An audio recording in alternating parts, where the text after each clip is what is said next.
Boa noite, meus amigos e aqueles que não me conhecem, boa noite também. Deus nos abençoe. Eu me chamo Cido Gabriel, sou paulistano, moro em Uberaba há 39 anos. Me tornei espírita em São Paulo, antes eu fui católico, muito católico, mas passei também 1 ano e meio na Umbanda pura, verdadeira, que eu conheci aos 14 de idade. Voltei para o catolicismo e depois migrei para o espiritismo. Conheci Chico Xavier em 84, fui tocado por algo mágico em minha vida e em 86 estava eu morando em Uberaba. Minha vida foi um desenrolar de acontecimentos. Como todo mundo, sorri, chorei, sofri, briguei, magoei, fui magoado, feri, fui ferido. Nada diferente de uma pessoa comum que luta, que tenta, que faz o que dá conta, que percebe seus erros e tenta se corrigir. Às vezes a gente consegue, às vezes não. Hoje são, acho que 28 ou 29 de junho, né? É um domingo, eu não lembro o dia certo, porque eu tô fora de agenda há muito tempo. Hoje teve passeata em São Paulo, discursos, etc. e tal. Eu não estou aqui para falar de política, não. Mesmo porque eu não entendo nada de política. Nos últimos anos eu tentei entender um pouco quando eu vi o julgamento da Lava Jato. Eu fiquei impressionado, achava lindo aquelas colocações, aquelas palavras, aquelas provas. Eu achava aquilo fantástico. Fiquei admirado mesmo. E depois tudo isso desceu ralo abaixo. E eu tentei, às vezes, entender algumas coisas, mas nunca consegui. Meu pai foi da época da Revolução de 64, junto com meu tio. Hoje os dois estão falecidos, desencarnados na minha linguagem espírita. Mas o que eu queria dizer para vocês, eu vou repetir isso o resto da minha vida. Eu não sou idoso, mas também não sou moleque. Já tenho mais de 60. Tenho, provavelmente pela cronologia, caso eu viva bastante, mais uns 20 anos pela frente. Caso eu viva um pouco menos, terei 10 anos de vida. Se as coisas se complicarem por eu trazer alguns problemas de saúde, posso morrer em 6 meses, em 1 ano, em 5 anos, mas eu sei que daqui para frente as coisas não são mais como eram antes. E isso faz parte da idade da gente. Sobretudo quando você carrega doenças crônicas e toma remédio há várias décadas, né? Tem efeitos colaterais, altera algumas coisas em você, te impossibilita de outras, mas nunca me impossibilitou de pensar e nem de falar. Me impossibilitou de realizar tarefas profissionais que eu realmente não tive mais condições.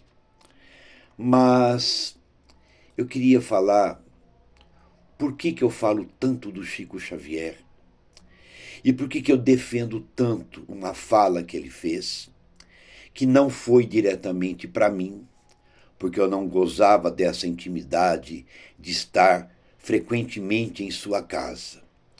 Mas os meus amigos da época, alguns já desencarnaram e alguns estão encarnados. Na sua maioria, me confirmaram coisas que eu preferia que não fosse verdade. Mas vindo das pessoas que vieram, todas deram entrevista anos atrás em televisão, em jornal, em rádio. Posso citar aqueles que eu vi. Dirceu Abdala de Goiás, Geraldo Lemos Neto de Belo Horizonte, Carlos Bacelli de Uberaba, Eurípides Higino dos Reis de Uberaba, dentre outros pessoas respeitadas. Eu ouvi quase as mesmas coisas, de uns um pouco mais, de outros outras coisas que uns não me falaram, mas juntando tudo, dá para saber que não é mentira. Doutor Nabur Fakuri, de Campinas, neurologista, irmão da dona Glenda, nossa amiga desencarnada há menos de 2 anos, um homem muito sério, muito amigo de Chico Xavier. E poderia citar aqui dezenas de pessoas. Mas não preciso ficar citando o nome de um por um. É muita gente. Mas é muita gente mesmo. Eu queria deixar claro para vocês que, embora eu não seja político, e eu não ame ninguém nesse sentido, e não tenho paixões políticas, aliás, eu estou com nojo da política, me dá ânsia de vômito, mas eu preciso relatar sempre para lembrar vocês. Segundo se sabe, Chico Xavier é um homem questionável. Tem vários biógrafos que escreveram sobre ele.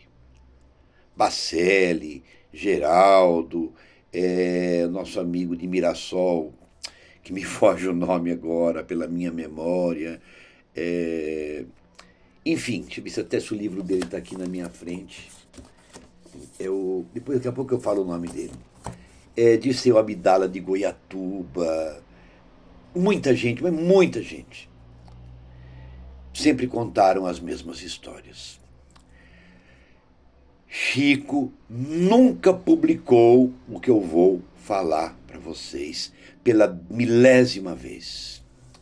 Conversando com amigos na intimidade de sua casa ou do centro espírita, implorava, pedia que não deixasse que o atual presidente da República, à época candidato a candidato, adentrasse em sua casa.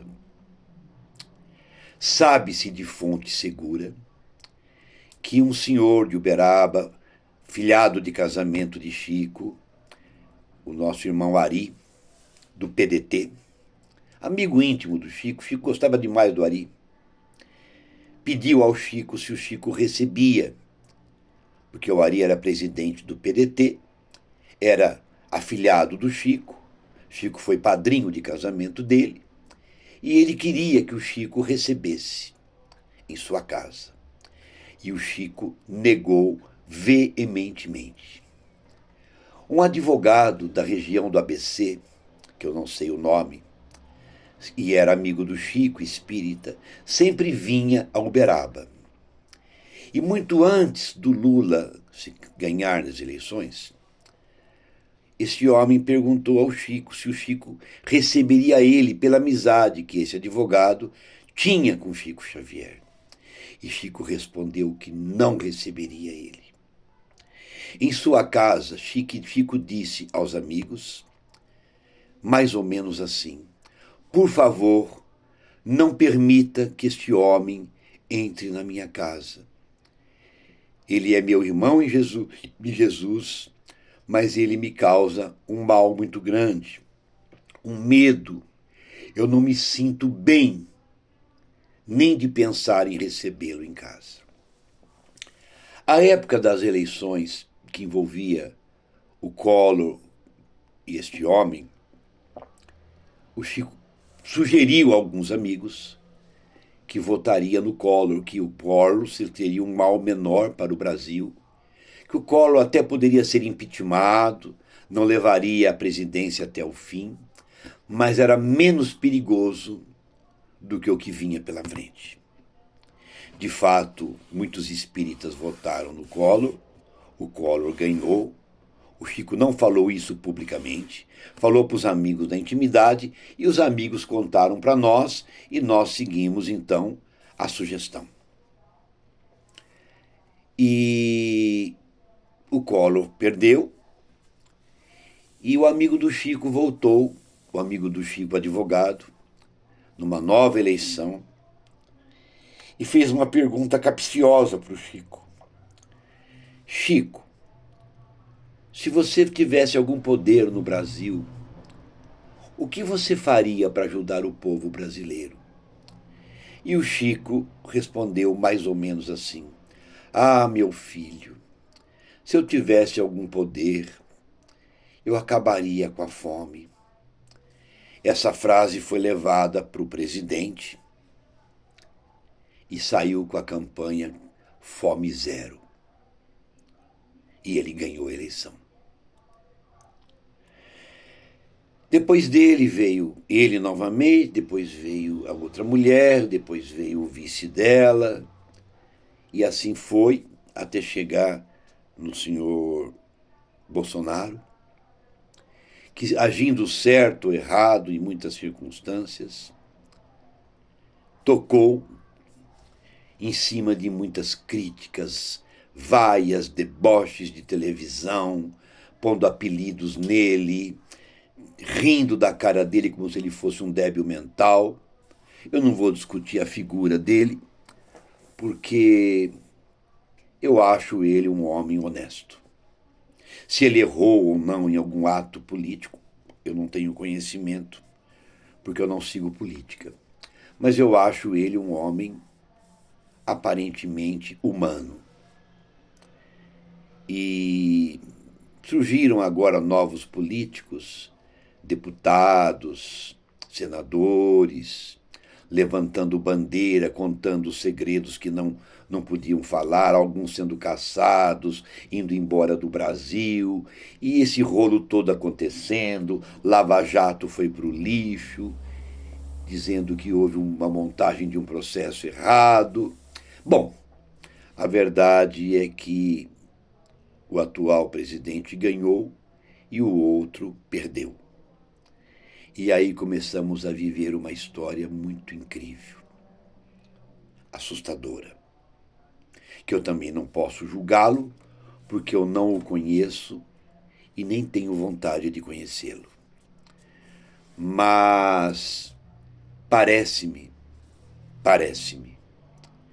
que há alguma coisa muito séria por trás de tudo isso. E talvez hoje eu entenda porque Chico Xavier pediu a Eurípides e aos amigos mais íntimos que não deixassem esse homem entrar em sua casa, que ele não tinha nenhuma vontade de recebê-lo. Citou algumas coisas de vidas passadas, etc. e tal. Muitos espíritas não acreditam que Chico tenha revelado isso para os amigos que contaram para mim. Eu acredito. Eu não duvido do doutor lá de Campinas. Eu não duvido do Dirceu Abdala, das falas do Bacelli, da fala de Eurípides, discretamente falou na Burfacuri, lá de Campinas. Eu não duvido de todas essas pessoas que deram a cara a bater. Se eu desacreditar de Chico Xavier, eu acho que nem acredito mais em Jesus. Que loucura é essa que você está falando, rapaz? Eu sempre amei Jesus, desde criança. Mas era uma figura tão distante de mim. Era um mito de 2000 anos atrás. Eu amava Jesus. Sabia que ele existiu e que ele é o enviado de Deus. Mas não me sentia ter alcance a ele. Quando eu conheci o Chico Xavier, eu passei a entender e compreender Jesus, porque o Chico falava de Jesus com tanto amor, com tanta propriedade, com tanto carinho, com tanto sentimento, com tanta verdade, que eu falei, meu Deus, se Chico Xavier, que é esse homem lindo que ele é, em todos os aspectos da vida humana, fala de Jesus desse jeito, como não será então Jesus? É algo que minha mente e meu coração não conseguem alcançar. Então Chico me fez acreditar de verdade em nosso Senhor Jesus Cristo. Se amanhã provarem que Chico é uma fraude, que é um fake news, que foi uma mentira, coisa que jamais alguém vai conseguir fazer isso. Aí, para mim, a imagem do próprio Jesus será destruída. Porque não dá para separar Jesus de Chico, Chico de Jesus e ambos de Kardec. É isso que eu queria dizer para vocês na noite de hoje. Pensem melhor. Não me julguem por eu estar falando o que eu estou falando. Não estou pedindo para acreditar em mim. Mas Chico, gente, Chico é Chico. Ah, o Chico não falaria mal de ninguém. Eu não disse que o Chico falou mal de ninguém. Eu disse que Chico pediu, que não queria que este homem entrasse em sua casa. É pecado falar a verdade? É pecado contar o que eu sei? É proibido falar o que eu sei? Ah, mas você não estava lá. De fato, eu não estava. Mas o Eurípides estava. Sônia Barçantes sabe disso. Dona, a médica de São Paulo, da Associação Médica Espírita Marlene Nobre, sabe disso. O ex-marido dela também falecido, ex que eu digo assim, falecido, senador Freitas Nobre sabe disso. Carlos Bacelli sabe disso. Muita gente sabe disso. Elias Barbosa sabia disso. Não é possível que 50 pessoas mentiriam para mim. Só se eu sou louco ou ouvi errado, ou 50 ou mais que já conversaram comigo, mentiram para mim. Egorina Cunha de Sacramento, né? Adroaldo Modesto Gil. Não é possível que essas figuras todas... Langerton de Perópolis. Não é possível que eles sejam um bando de mentirosos. Claro que Chico não iria gravar nada. Ele jamais iria falar mal de alguém. Mas desabafar para os amigos, eu não quero que tal pessoa entre na minha casa. Esse direito o Chico tinha. E as pessoas contarem para nós, esse direito as pessoas têm. E eu de contar para vocês, esse direito eu tenho. Se querem gostar ou não, é um problema de vocês. Não estou aqui para falar de ninguém. Mas se Chico falou, na minha casa, por favor, não entra, eu estou com Chico Xavier. Que Jesus nos abençoe e nos ampare.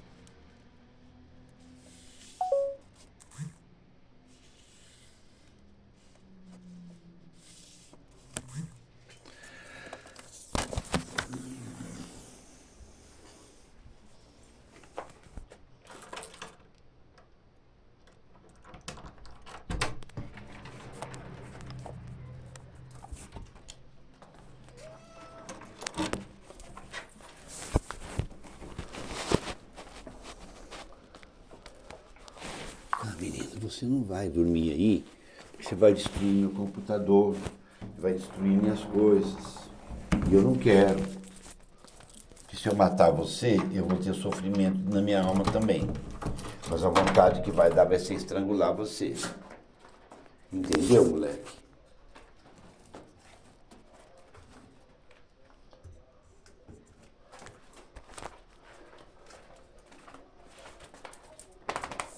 Luciano, se você falou que os dois estão na gaveta, eu vou olhar de novo agora, mas... Não, eu já vi, já um tá na gaveta, outro não abaixou. Tá na gaveta mesmo? Um tá na gaveta, outro não abaixou. Tá bom. Eu olhei e não vi.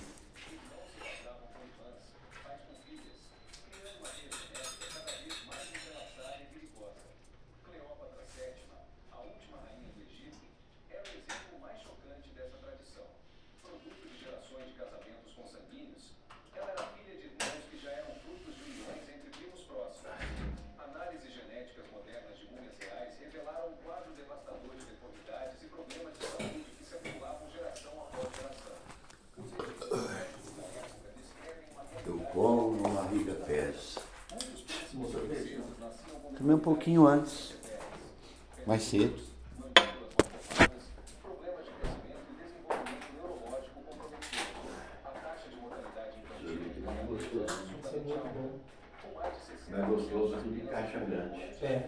5 anos de Ou idade. melhor mesmo. Né? Outra vítima desse sistema genético perverso ilustra perfeitamente os horrores dessa prática.